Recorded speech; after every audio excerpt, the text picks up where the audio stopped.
జాతీయవాద జర్నలిజానికి అసలైన వేదిక నేషనలిస్ట్ హబ్ ని సబ్స్క్రైబ్ చేసుకోండి. నోటిఫికేషన్స్ కోసం బెల్ ఐకాన్ పై క్లిక్ చేయండి. సిఏఏ అంటే షహీన్ బాగ్ అల్లర్లు గుర్తొస్తాయి.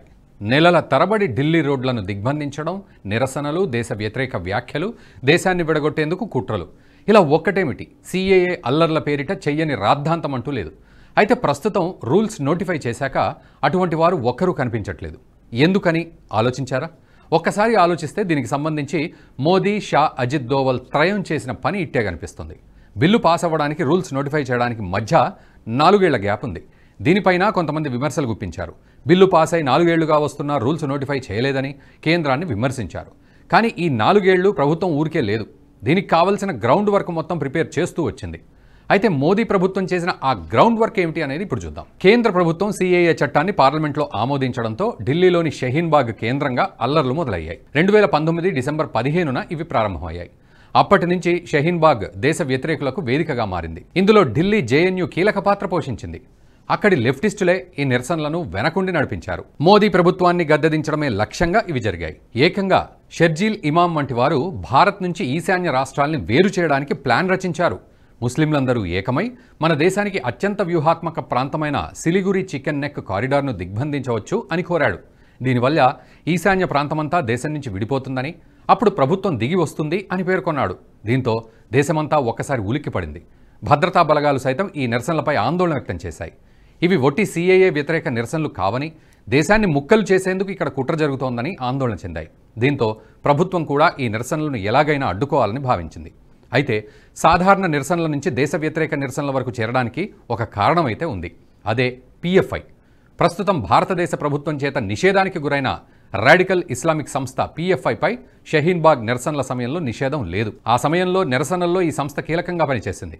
షహీన్ బాగ్లో జరిగిన సిఏఏ, ఎన్ఆర్సీ వ్యతిరేక ఆందోళనలకు popular front of India funding ఇస్తోందని ఎన్ఫోర్స్మెంట్ డైరెక్టరేట్ గతంలో వెల్లడించింది. ఆమ్ ఆద్మీ, కాంగ్రెస్ నేతలు పిఎఫ్ఐతో టచ్లో ఉన్నారని తెలిపింది. దీనిపై మినిస్ట్రీ ఆఫ్ హోమ్ అఫైర్స్కు సీల్డ్ కవర్లో రిపోర్ట్ అందజేసింది.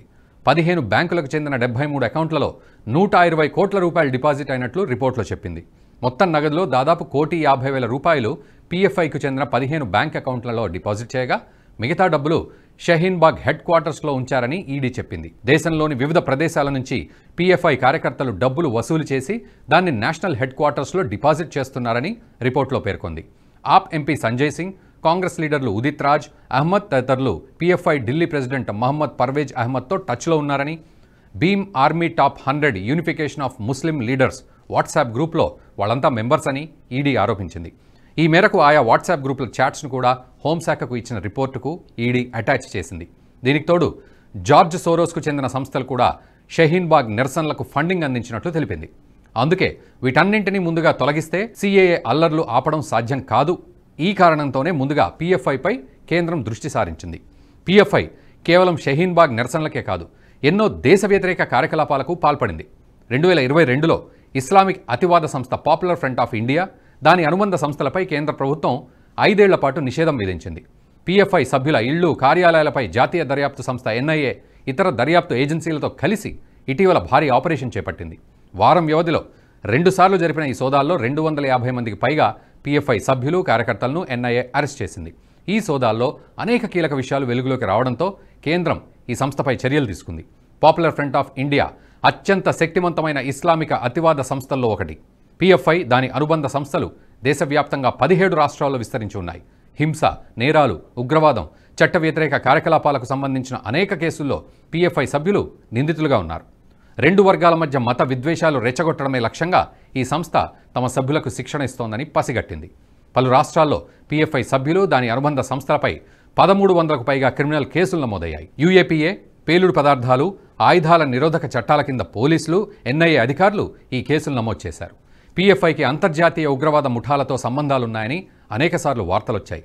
ముఖ్యంగా కేరళలో కొంతమంది పిఎఫ్ఐ కార్యకర్తలు ఆ మధ్య ఇస్లామిక్ స్టేట్ సంస్థలో చేరి సిరియా, ఇరాక్, ఆఫ్ఘనిస్తాన్ వంటి దేశాల్లో ఉగ్ర కార్యకలాపాల్లో పాల్గొన్నట్లు ఆధారాలు బయటపడ్డాయి.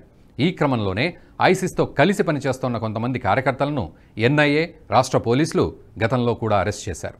2021లో కేరళలో ఒక ఆర్ఎస్ఎస్ కార్యకర్త హత్యకు గురయ్యాడు. అంతకుముందు 2019లో తమిళనాడులో హిందూ నేత వి రామలింగం కూడా హత్యకు గురయ్యాడు. ఈ కేసుల్లో పీఎఫ్ఐ కార్యకర్తలు ప్రధాన నిందితులు. వీరేగాక గతంలోనూ కేరళ, కర్ణాటక, తమిళనాడు రాష్ట్రాల్లో అనేక మంది హిందూ మద్దతుదారులను ఈ సంస్థ సభ్యులు హత్య చేశారు. ఈ కేసుల్లో నిందితులుగా ఉన్న పీఎఫ్ఐ సభ్యుల నుంచి అల్ ఖైదా, ఇస్లామిక్ స్టేట్ శిక్షణ వీడియోలు అప్పట్లో లభ్యమయ్యాయి. వీటన్నింటి ఆధారాలతో ఆ సంస్థపై కేంద్రం 5 ఏళ్ల పాటు నిషేధిస్తూ నిర్ణయం తీసుకుంది. దీంతో షహీన్బాగ్ నిరసనకారులకు ప్రస్తుతం బేస్ లేకుండా పోయింది. అందుకే ప్రస్తుతం రాజకీయ నాయకులు ఎంత రెచ్చగొట్టే వ్యాఖ్యలు చేసినా ఎవరూ నిరసనలకు దిగడం లేదు. ఈ చట్టం ముస్లింలకు వ్యతిరేకమంటూ మమతా బెనర్జీ, ఓవైసీ నుంచి దేశంలోని విపక్ష పార్టీల నాయకులందరూ ప్రసంగాల్లో ఊదరగొడుతున్నా ఎవరూ అంతగా రియాక్ట్ అవ్వడం లేదు. దీనికి తోడు ఈ చట్టాన్ని అమలు చేశాక బీజేపీ ప్రభుత్వానికి 4 ఏళ్ల సమయం పట్టింది. ఈ సమయంలో ముస్లింలలో ఉండే భయాలను తొలగించడానికి ఎన్నో ప్రయత్నాలు చేసింది. చట్టం రూపొందించినప్పుడు ప్రతిపక్షాలన్నీ ముస్లింలలో తెలియని అనుమానాలు రేకెత్తించాయి. ఈ చట్టం అమలైతే దేశంలో నుంచి ముస్లింలను వెళ్లగొడతారంటూ దుష్ప్రచారం చేశాయి. ఈ దుష్ప్రచారాలన్నింటినీ కేంద్రం ఒక్కొక్కటిగా తొలగించుకుంటూ వచ్చింది. సిఏఏ చట్టానికి సరైన నిబంధనలు నోటిఫై చేయకపోయినప్పటికీ ఇప్పటికే చాలా రాష్ట్రాల్లో అమల్లోకి తీసుకొచ్చింది కేంద్రం. గుజరాత్, రాజస్థాన్ వంటి రాష్ట్రాల్లో వందలాది మందికి ఇప్పటికే పౌరసత్వం లభించింది. దీని ద్వారా ముస్లింలకు ఎటువంటి భయాలు అక్కర్లేదని, ముస్లింలు ఎక్కడికి వెళ్లలేదని చూపించింది. అంతేకాకుండా బీజేపీ నేతలంతా ఈ చట్టంపై టీవీ డిబేట్లలో, చర్చల్లో పాల్గొని ప్రజల్లో ఉండే అనుమానాలన్నింటినీ నివృత్తి చేస్తూ వచ్చారు. ఒకవైపు మోదీ షాలు ఈ చట్టంపై అనుమానాలు రాజకీయ పరంగా నివృత్తి చేస్తూ వస్తుండగా, మరోవైపు అజిత్ దోవల్ దీనికి సంబంధించిన గ్రౌండ్ ప్రిపేర్ చేస్తూ వచ్చారు. ఈ కారణంగానే ప్రస్తుతం నిబంధనలు నోటిఫై చేసినప్పటికీ అక్కడక్కడ చిన్నా చితక నిరసనలు తప్పిస్తే షహీన్బాగ్ వంటి ఘటనలు ఎక్కడా జరగలేదు. విపక్షాలు, పాశ్చాత్య మీడియా ముస్లింలను రెచ్చగొట్టేందుకు ప్రయత్నాలు చేసినప్పటికీ ఎక్కడా కూడా దాని తాలూకు ఛాయలు కనిపించడం లేదు.